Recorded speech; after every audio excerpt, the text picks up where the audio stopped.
Okay, if you're starting out with your career, most likely if you bought your home, you have a mortgage payment that you're making to the bank. The way that this works, I think a lot of people don't pay enough attention to how this works, and they're just doing the bank a favor.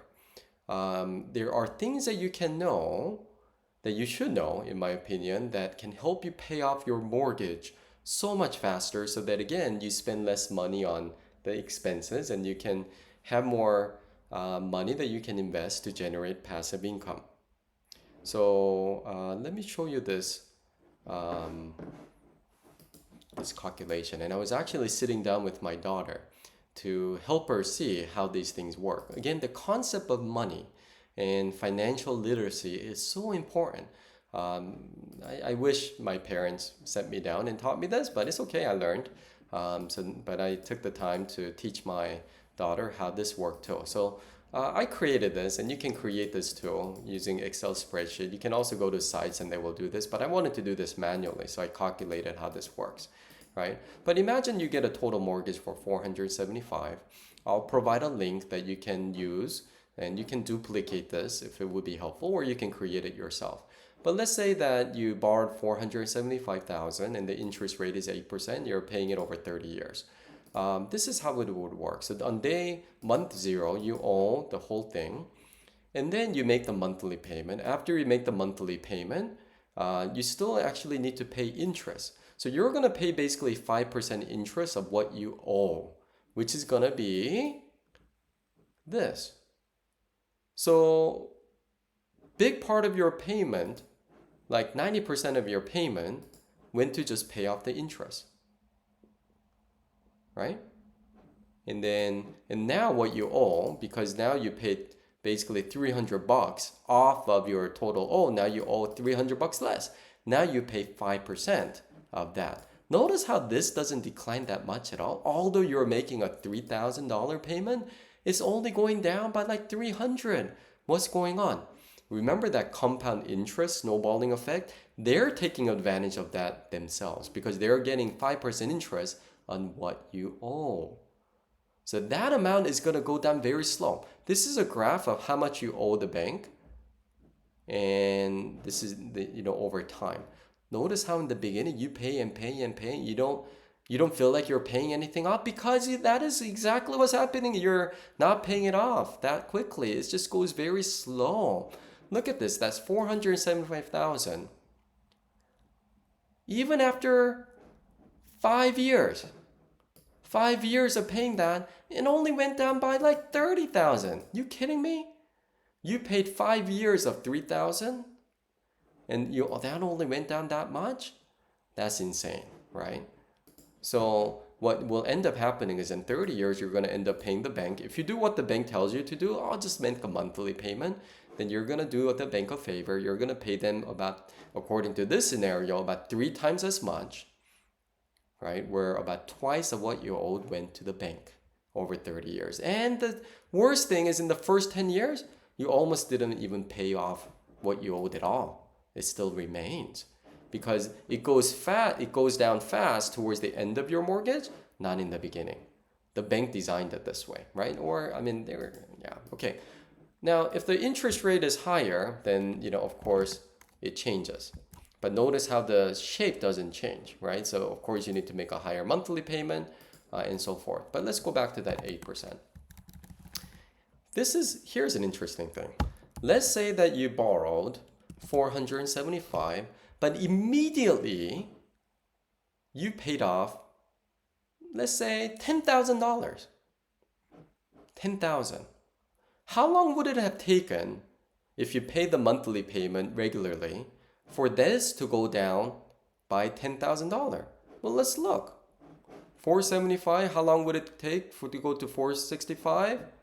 Oh, there it is. It would have taken you about 28 months. 28 months. 28 months of making about $34.85 after you paid about $100,000 a payment, then this went down by $10,000. Isn't that insane? Here's an interesting thing. But imagine, going back to that scenario, on day one after you bought the home, you say, bank, I don't want to pay just what you told me. I want to pay extra $10,000. So here it is. What would have happened is the bank would be like, oh crap. Instead of this taking this long for this to go down to 465, instead of 28 monthly payments, now because you made that payment, you start right here. What did that do you? You saved 28 months of your time. 28 months of your time by making $10,000 payment. Okay, so think about it. If you had extra money, $10,000, would you pay that 28 months? Or would you rather,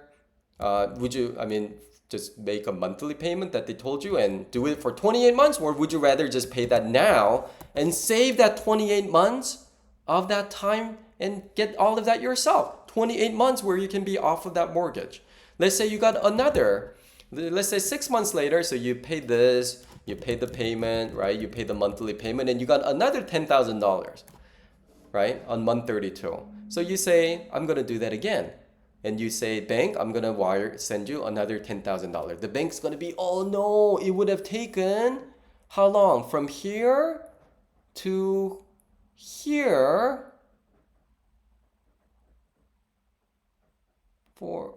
hold on. Yeah, 453 is already highlighted. Okay, actually it's like here. For it to go down to 453, you kidding me? You're going to send another $10,000 payment? Why don't you just make monthly payment? It's okay, right? But if you pay that off, again, you're going to save 57 minus 32, another 25 months. You're going to save 25 months of payment just for paying that $10,000. Isn't that wonderful? And if you make that payment, right, you saved up 20 months, 28 months, 25 months, and then soon you're going to pay that off. And it's not going to be 30 years. You may be paid off. You may be able to pay it off a lot earlier. You will. And the beautiful thing is, instead of it going very slowly because you accelerated, now you're immediately on this. Now immediately, instead of waiting 28 months for it to go here, because you made one payment, you went from here to here, here to here, here to here. Now when you go here, notice also now it's accelerated. So now that snowballing effect is working for you, right? So now majority of what you pay will go on principal. Notice how on the latter end, majority of your payment is going to go on the interest.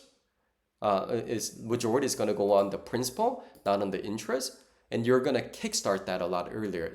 It feels bad if you see that you're making a huge monthly payment, yet what you owe the bank doesn't seem to change.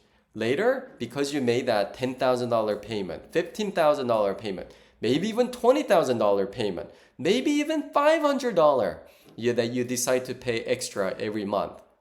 You're going to be able to cut that time, and later you're going to see that when you make the monthly payment, wow, only 40% is going to interest compared to 90%. Later you will see that, oh, now 20% of what I pay goes on interest.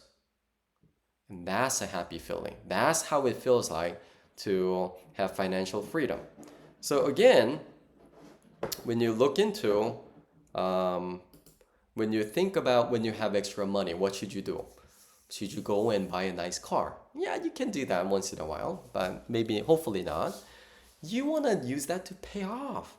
Every single dollar counts. If it is $500, $1,000, $2,000, $5,000, $10,000, that time that you save is going to be worth it. Use that to pay off your house, to accelerate that schedule so that instead of 90% of it going on interest, you have 10% going on interest. Have that snowballing effect work for you. And if you do this, banks cannot say no to your money. They have to do it. They're not going to be happy about it, right? But now get the snowballing effect to work in your favor. Some companies actually charge you lots of money for this tip, and they build a systematic way where you could also theoretically borrow money and use that borrowed money to pay this off and kind of work this game. I don't recommend it. I think that's risky. I think you should, whenever you have extra money, if you have a mortgage, pay it off. Pay it off. You know, Instead of paying that mortgage for 20 years and finding that you still have like 60% that you owe the bank, it's much happier if you paid it off and now see big portion of your payment going into principal. Now the bank's majority of your payment is going to help you get freed up. It's gonna be an amazing feeling. So anyway, remember that. And this tip can save you not just a lot of money, but time. Instead of 30 years, you can pay it off in 15, maybe 10 years. If you put an extra 50 bucks or 100 bucks or 500 bucks or 1,000 bucks, whenever you get extra large sum bonus, put that to pay off the mortgage. And this will be really, really helpful for you. Okay? All right.